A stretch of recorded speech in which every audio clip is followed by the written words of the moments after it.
சகோதர சகோதரிகளே, தூய ஆவியார் அருளும் கொடைகளை குறித்து பார்ப்போம். அவற்றை பற்றி நீங்கள் அறிந்து கொள்ள வேண்டும் என்பதே என் விருப்பம். நீங்கள் பிற இனத்தாராய் இருந்தபோது ஊமை சிலைகள் பால் ஈர்க்கப்பட்டு தவறாக வழிநடத்தப்பட்டீர்கள் என்பதை நீங்கள் அறிவீர்கள். கடவுளின் ஆவியால் ஆட்கொள்ளப்பட்டு பேசும் எவரும் இயேசு சபிக்கப்பட்டவர் என சொல்ல மாட்டார்.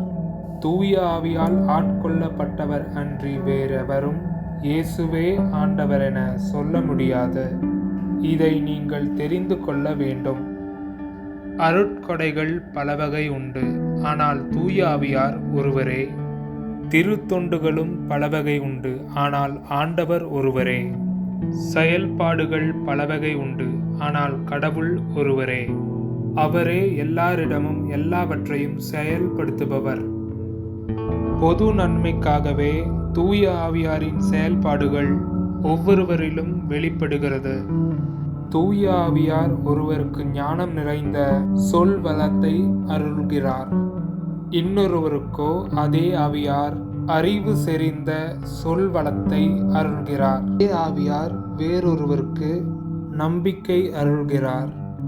அந்த ஒரே ஆவியார் மற்றொருவருக்கு பிணி தீர்க்கும் அருள் கொடையையும் அளிக்கிறார்.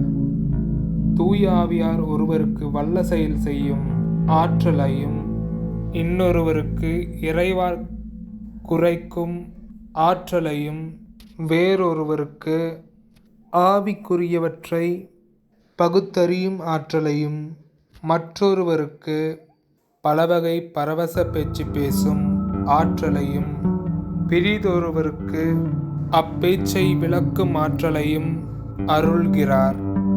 அந்த ஒரே ஆவியாரே இவற்றையெல்லாம் செயல்படுத்துகிறார்.